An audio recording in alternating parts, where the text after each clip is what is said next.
Oke, assalamualaikum warahmatullahi wabarakatuh. Berjumpa lagi bersama saya di channel ini. Seperti biasanya, kita akan kembali membahas materi pelajaran seni. Dan kali ini kita akan membahas tentang mengenal notasi balok. Namun sebelum itu, seperti biasanya saya ingatkan kepada teman-teman sekalian, kepada Bapak Ibu guru ataupun siswa-siswi yang sedang menonton video ini, agar dapat mengklik subscribe channel ini, video ini ya, sehingga channel ini dapat terus berkembang dan saya akan terus termotivasi untuk membuat video-video pembelajaran seni yang lainnya. Terima kasih.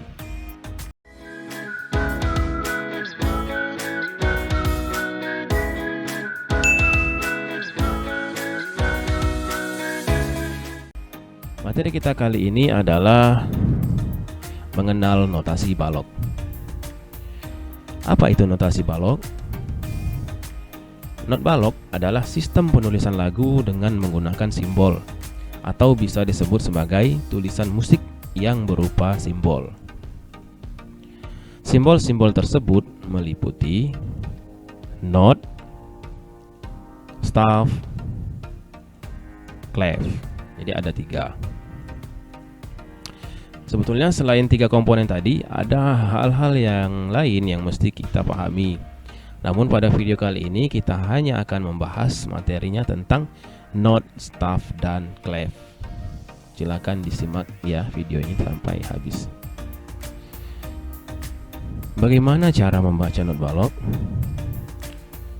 Untuk dapat membaca not balok dengan baik, kita perlu mengetahui fungsi-fungsi tersebut. Maksudnya fungsi-fungsi yang tadi ya, not, staff, dan clef. Kita masuk yang pertama tentang not. Not atau biasanya disebut dengan titik nada adalah sebuah simbol untuk mengaplikasikan sebuah nada. Sementara itu nada adalah bunyi yang frekuensinya teratur.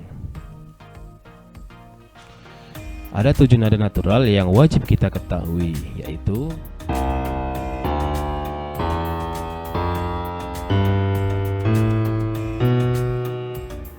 nada tersebut diulang dengan urutan yang sama untuk nada yang lebih tinggi ataupun yang lebih rendah. Satu putaran tersebut dinamakan 1 oktav. Bisa kita lihat tulisan di bawah ini. Ada dari huruf C besar itu sampai ke B, kemudian C kecil sampai dengan B, kemudian C kecil 1 sampai dengan B kecil 1. Itu dinamakan 1 oktav. Dari C sampai C besar sampai C kecil itu 1 oktav, C kecil sampai C kecil 1 itu 1 oktav, dan C1 kecil dan sampai C selanjutnya C2 kecil itu juga 1 oktav. Jika kita lihat bersama, ternyata terdapat perbedaan cara penulisan nada dalam 1 oktav dengan oktav yang lain. Kita perhatikan bahwa semakin ke kiri, huruf yang digunakan untuk menulis notasinya itu semakin besar, sedangkan jika semakin ke kanan itu nadanya semakin tinggi dan hurufnya juga semakin kecil serta diberi angka. Jika sebelah kiri itu ada C besar sampai dengan B besar, kemudian dilanjutkan dengan oktav yang keduanya itu C kecil sampai dengan C kecil 1, kemudian C kecil 1 sampai dengan C2 itu harusnya ada di situ. C kecil 2 itu 1 oktav. Jadi di sini ada 3 oktav.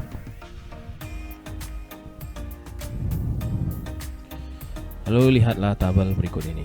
Ini cara menulis notasi huruf ya. Jadi semakin dia ke kiri itu nadanya semakin rendah dan cara penulisannya pun berbeda.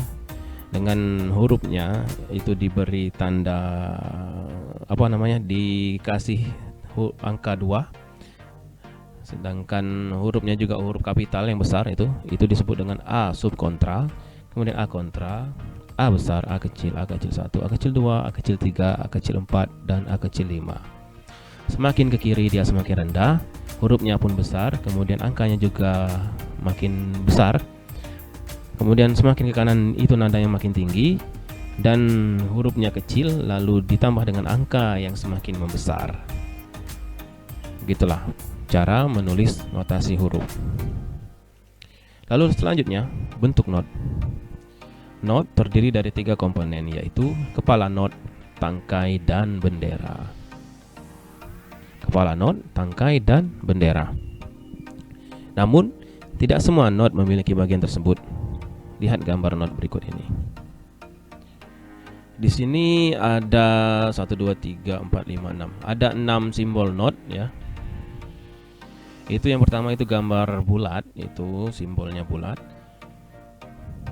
Itu disebut dengan not penuh ya. Nilainya 4 ketukan. Dia tidak mempunyai tangkai dan juga tidak mempunyai bendera. Kemudian di bawahnya itu ada not 1/2 ya, atau not setengah. Itu dia berwarna putih, dia mempunyai tangkai namun tidak memiliki bendera. Nilainya 2 ketuk. Lalu di bawahnya itu ada not 1/4.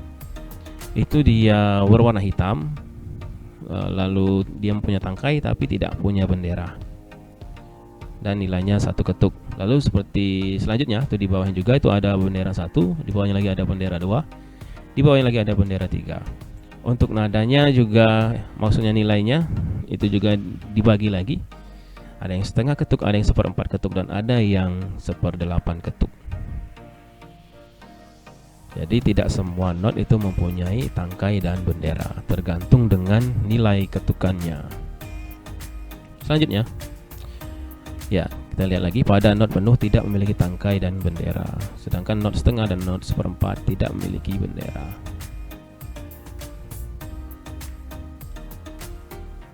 Oke, kita langsung masuk ke selanjutnya, itu staff. Staff atau biasa disebut dengan garis para nada adalah tempat untuk meletakkan nada-nada. Ini gambar dari staff atau garis para nada. Garis para nada ini terdiri dari 5 garis dan 4 spasi.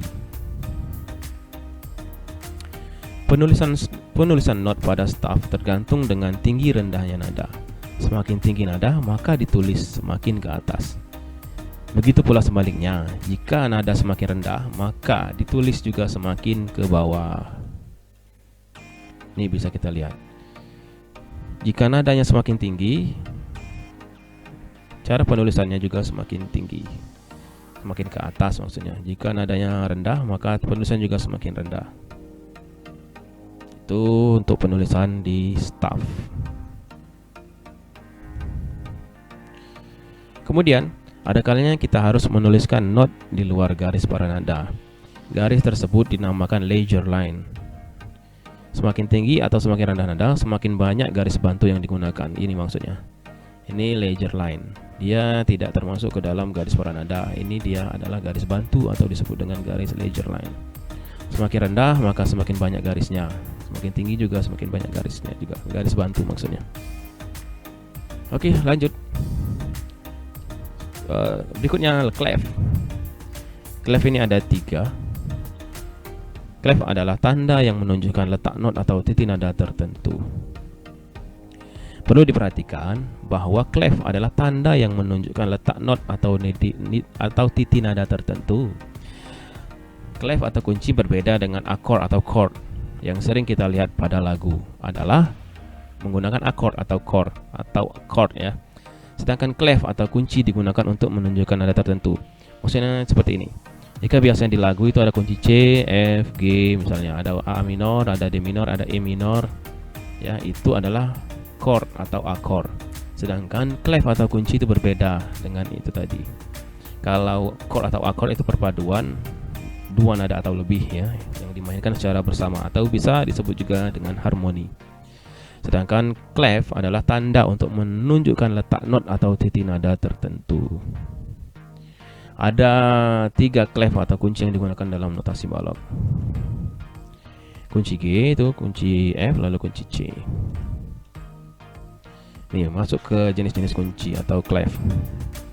Yang pertama, kunci G atau biasa disebut juga dengan treble clef menunjukkan letak nada G. Posisi nada G terletak pada garis kedua. Ini lihat. Untuk nada yang lain tinggal mengikuti sesuai dengan urutan abjad. Selanjutnya, kunci F atau bass clef menunjukkan letak nada F. Ini nada F terletak pada garis keempat Untuk nada yang lain tinggal mengikuti sesuai urutan abjad. Lalu selanjutnya kunci C. Ini kunci C ada dua macam. Ada kunci C alto clef, menunjukkan letak nada C. Posisi nada C terletak pada garis ketiga. Lalu tenor atau tenor clef, menunjukkan letak nada C di garis keempat. Tergantung kebutuhan. Ini kalau nada atau kunci C ini biasa digunakan untuk suara paduan suara atau chord ya, choir maksudnya. Ada alto dan juga ada tenor. Cara penulisan kunci G dan kunci F. Lihat ini. Kunci G itu terletak pada garis nomor 2. Ini garis nomor 2 itu kunci G. Jadi maksudnya setelah G itu pasti ada nada A, kemudian B, C, D, E, F. Dia hanya mengikuti abjadnya saja ya. Tapi perlu diperhatikan bahwa abjad dalam musik, dalam penulisan notasi itu dimulai dengan C dan sampai dengan B ya. C, D, E, F, G, A, B, C.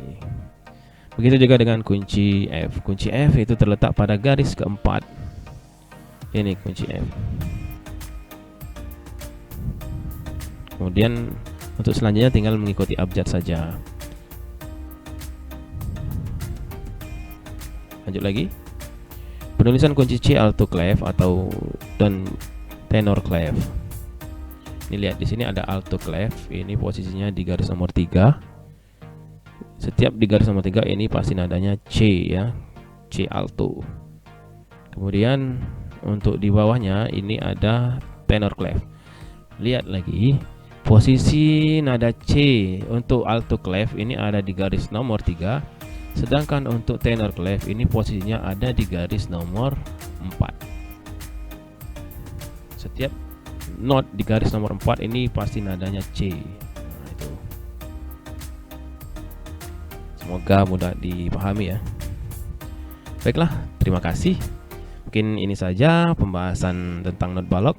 Semoga bermanfaat bagi Bapak Ibu guru dan siswa-siswi atau teman-teman sekalian yang membutuhkan materi tentang belajar membaca not balok, sehingga nantinya teman-teman dapat mudah untuk mengerti bagaimana cara menulisnya dan bagaimana cara mengaplikasikannya pada alat musik.